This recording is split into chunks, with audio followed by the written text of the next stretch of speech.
I know earlier you did. Judge, I think there's some issues that need to be handled there, but that would be a process of post entering a judgment if it was necessary then to reduce it. The entry of an amended judgment, I think we could probably find a way to do that without burdening the court with any more hearings. I mean, that's a pretty mechanical process. We know how much it is, so. You get into a bit of an appellate timing issue because you want to make, we would probably have to appeal a judgment and then have a relinquishment just to be safe because of the amounts of this to resolve the settle. But there may be a way to do it from a preliminary order of the court. I'm not sure about that. The other thing I would point out, Your Honor, I've never had to do this before, but if one of these judgments is more than, I believe it's $50 million, we get this point where there's a cap on the supersedious bond to stay the judgment pending appeal, and that might require, if the parties can't resolve that, which maybe we can, that might require some additional resolution. That won't stay the appeal times, but would probably still be an issue that would remain. Well, that's upon filing a notice of appeal, then to preclude execution, then you would post a supersedious bond. I agree it's capped. What I don't know is it's capped per party or if it's a total cap, but that's something that I don't think we have to worry about bringing before the court. Either is or isn't by the statute. So in our view, Judge, you would simply enter a judgment based upon the amount that the court determines, again, not prejudging where the court's going to go on this. And then if there were a need post-trial for an amendment, then we can take care of that. But to us, it's extremely important that we get a judgment filed, obviously, because interest and other needs. Am I correct in saying that interest does not begin to accrue until the court enters a judgment? Or is there a period of time post-verdict that interest would accrue? Well, that was an issue as to pecuniary and non-pecuniary, as to whether there's prejudgment interest on the liquidated amounts, which would be the past wages and medical bills. Did we determine that? No, I don't think we're asking for interest, John. All right. So then it would be simply from the date the court enters it. So obviously, we would prefer to get it entered sooner than later, because we are talking about significant amounts of money here. And Your Honor, one thing I would add on the insurance adding issue is I guess I need to look back at the statute. I thought the insurer had to be added by the time of the judgment. I didn't think you could go back and do it. That was my understanding. Within a window afterwards. So we need to look at that because that would also impact whether that was going to be done. So we'll look at that right away and let you know. I don't have the statute with me, but I'm confident that it's done after the judgment by a separate, because you actually have to serve them. So we just need to look at the statute, Judge. Well, here's my thought process. I will let you all know sometime next week whether we're going to have a juror interview. I am not going to rule on any of these other motions before I resolve one way or the other the issue of juror interview. And if I grant a juror interview, I will not rule on any of the downstream motions until after I resolve that juror misconduct allegation. So I'm not going to enter anything until after that issue, because to me it's more of a threshold type of issue. So, you know, I ordered a full transcript maybe the day after the verdict, and I'm not complaining, but they wanted expedited excerpts. I punched of them, and so the court reporter has been doing all these excerpts. I think now is about the point where she can begin to fill in everything and start doing a transcript from day one to the last day. I'm sort of optimistic we get that by early January.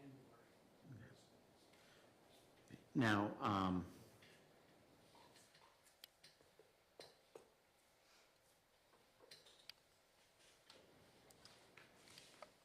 is there anything else about the topic of entering a judgment that we should or need to address? Because, you know, ultimately, if I am going to enter a judgment, whenever I resolve all of these motions, I'm going to want to do it as soon as possible. Obviously, if I grant various motions, there might not be any judgment, it might be a partial judgment. I just don't know how it's going to shake out, because I just don't know yet, so. But is there anything else that we need to address, and perhaps you all need to talk amongst yourselves about that set-off issue, maybe there's an agreement. I know what I've seen in the paper, but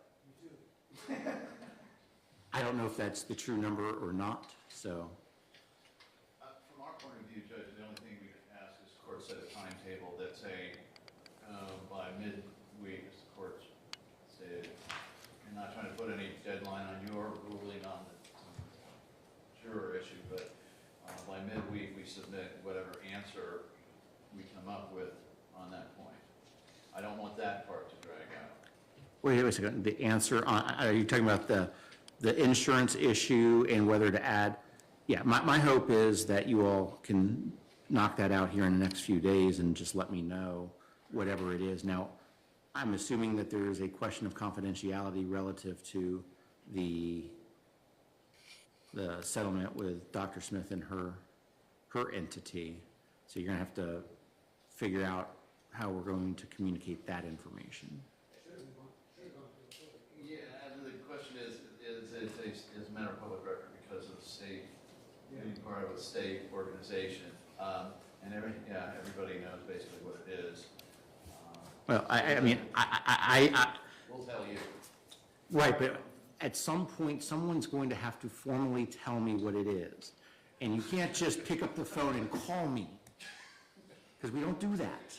You have to file something in the court file, or somehow come to an agreement on how it's going to be done. If you want it valid under seal, as long as I get to look at what's inside the seal. Your Honor, ultimately, when you rule on these things, there'll be a number, and it can be adjusted, I think, between counsel. The one thing I was going to say, it seems to me as we're thinking about it abstractly, that could impact it is what your ruling is on Sally Smith, because if they've argued she's not if you would agree with them on she's not an agent, I don't think we could settle. So is the plaintiff now saying she's not an agent, so that we don't have to worry about that if I get there? I didn't say that. I'm just saying, if you agreed with that, I think they wouldn't get a set off. Okay. We can get a settle, I just want a new call on medical malpractice. That's all. Okay. Conceding a point there. Look, let's just refocus in here. On the specific question about, I will tell you this. No matter what, assume for the sake of argument, I say there's no juror interview. I'm not going to make any ruling before Christmas, okay? So that gives you all of next week to figure out these other issues, and then you can figure out how to convey it to me. Does that answer Mr. Whitney? I think it was Mr. Whitney. Did you have the timing issue, or was that Mr. Elliott? Not me, Your Honor. Well, That's good, Your Honor. Okay. Does that time frame work for both sides to figure that out? I'm betting that Mr. Elliott and I can kind of talk these things through and get pretty close. Right. Well, Mr. Altenburn, I see you're packing up. We still have other things on the agenda. Actually, Your Honor, if you're ready to move to that one, on the sanctions.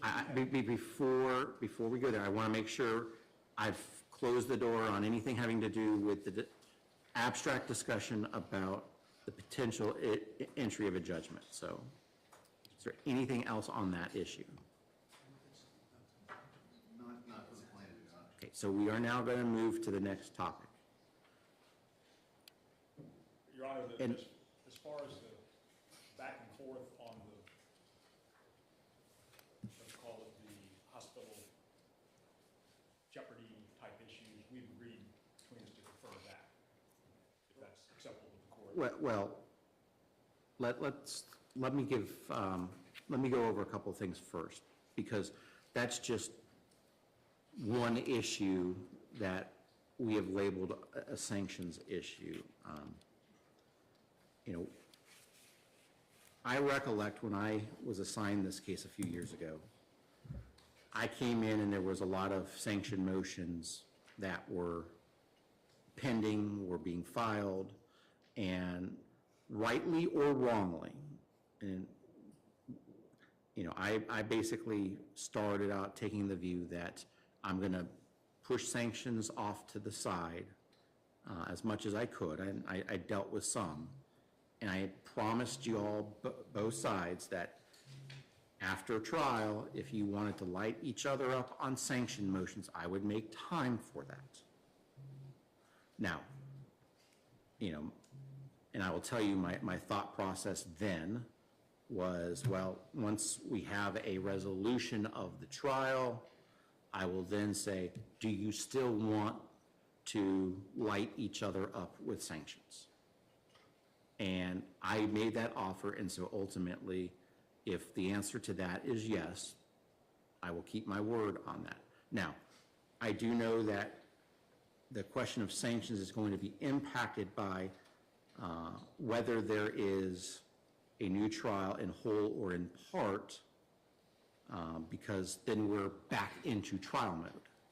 So I get that, but what I need to know from each side, and I don't need a final answer this moment, is, are you all going to want to pursue sanctions against each other for all the number of issues that have been filed? And then, frankly, someone's going to have to come up with a roster of all of, you know, I've got some that I know that I've put aside, but, I mean, there's quite a few. And so, you know, and it's both sides against each other, so it's not like it's one side only.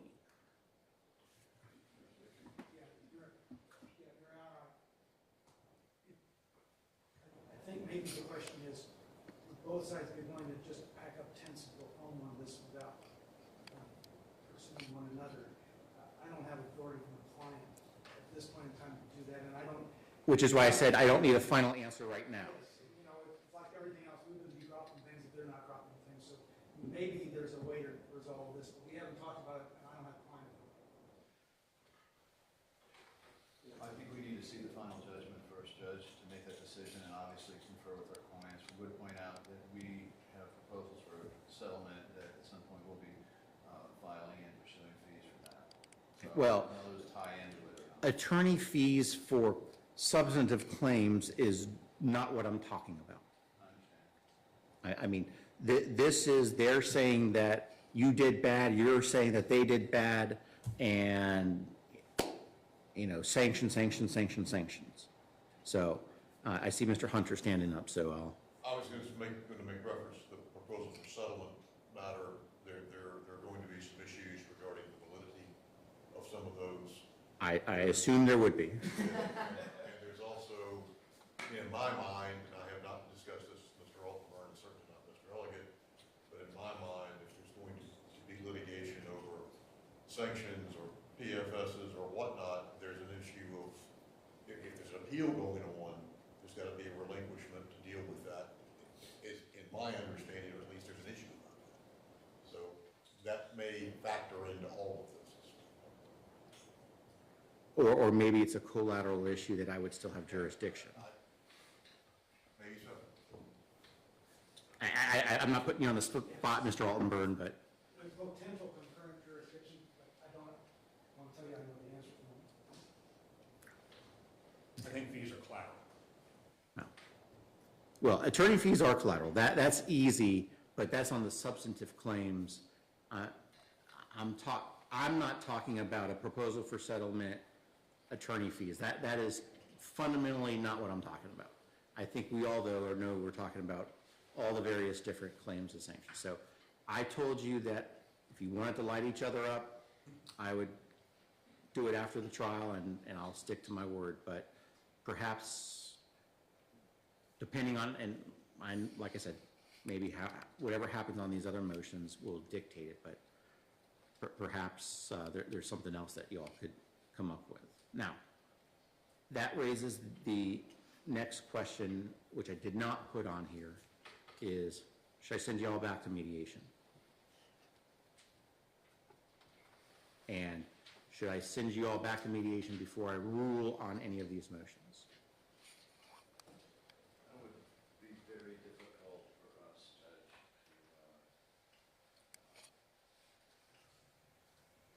to make a determination on. We have been spectacularly unsuccessful thus far. Hopefully the verdict would change that. But I think that'd be difficult for us to do before we saw the judgment, from our perspective.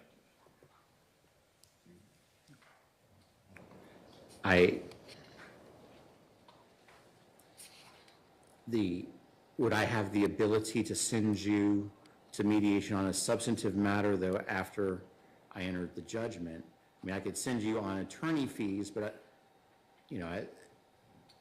if I entered a judgment, or if I didn't enter it, I guess if I didn't enter a judgment, we're doing a new trial, I could send you.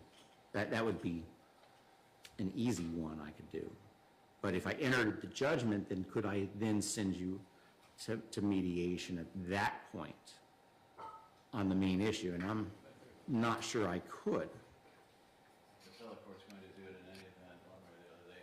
They have every time I've seen. I think the 5th does, but I'm not sure the 2nd does. The second district, every other district has the authority to order mediation. The second district almost never, ever does it on its own, whereas some of the others do it on their own. If you were to order me to mediation after you enter the final judgment, I'm probably not going to go to the second district to say you didn't have to vote.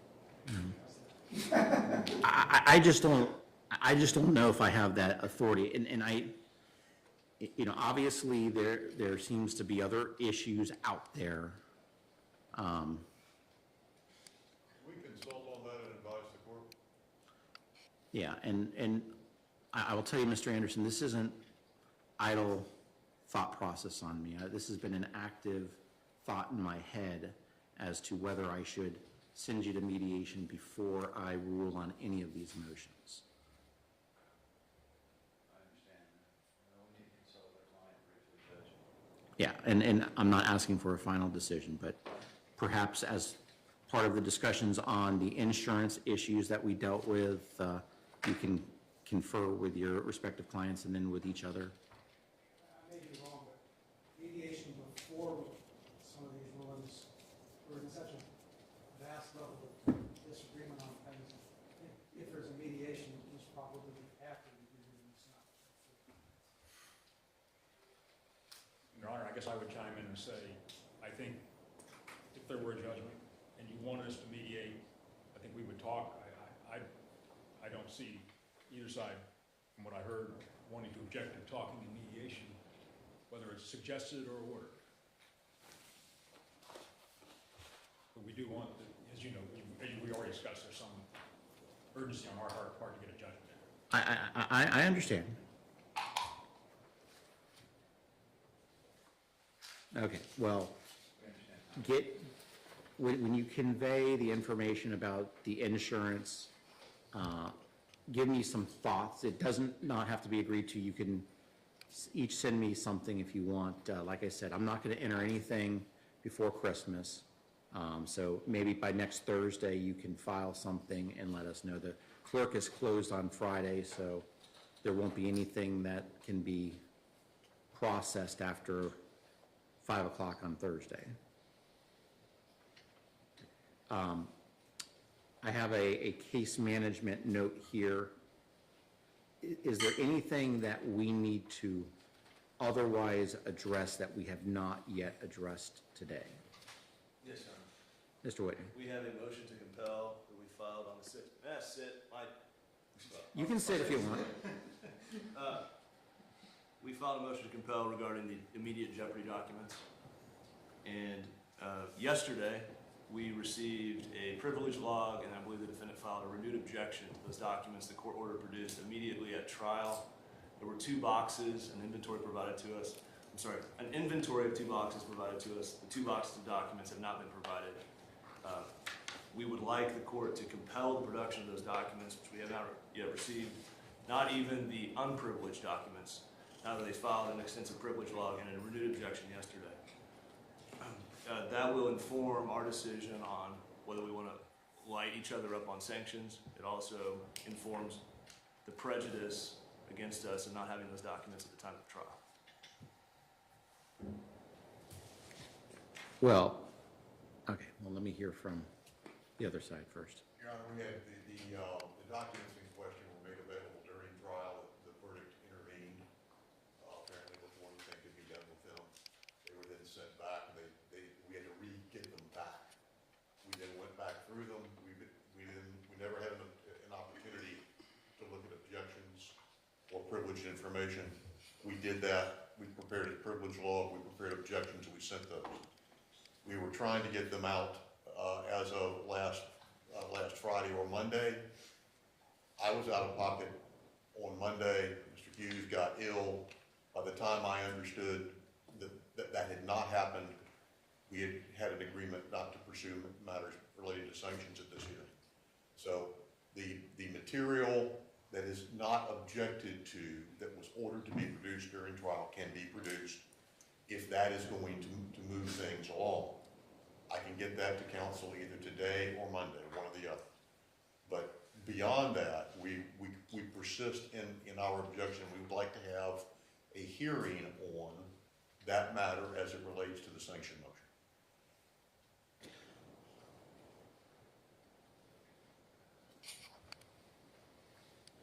Okay. So you're sending over what you're claiming is not privileged and wanting to withhold and have a hearing as to the balance?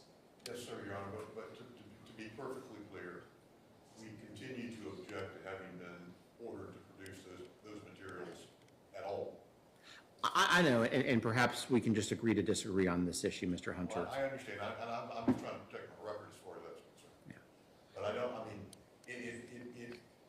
don't understand what production will accomplish at this date.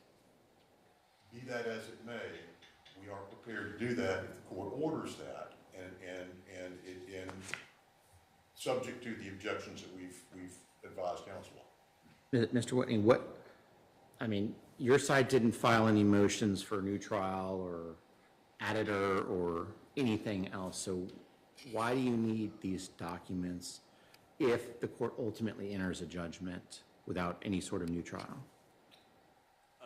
For the reason I mentioned, Your Honor, it will inform, there's going to be a discussion between counsel and understand about the desire to pursue sanctions motions. It will inform our decision there. Why don't we, this is not a rule, and let me just throw something out and get both sides' thoughts.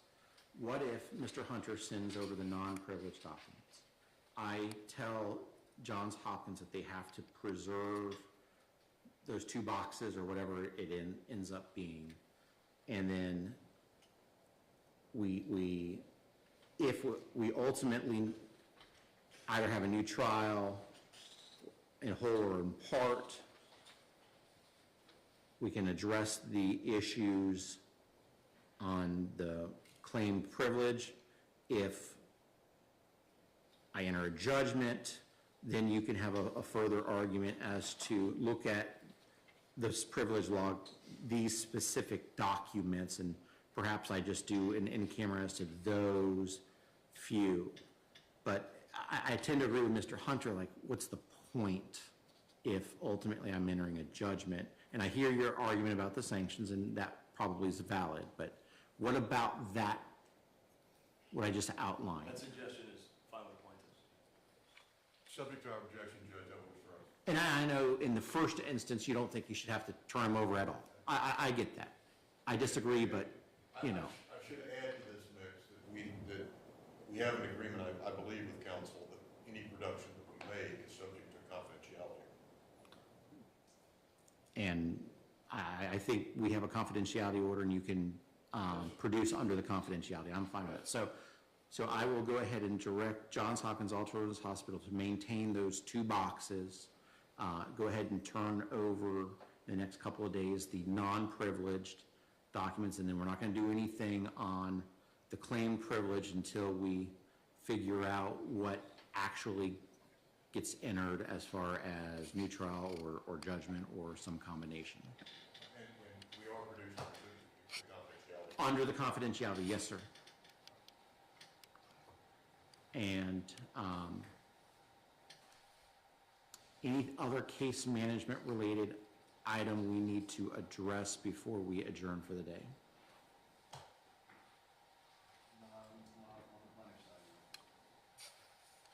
I believe so, Your Honor. Okay. I appreciate everyone being here. I know this is a difficult subject, and there's a lot of divergent opinions on it, but I do appreciate y'all's work today during this hearing, and we will be in recess. Happy holidays, everybody.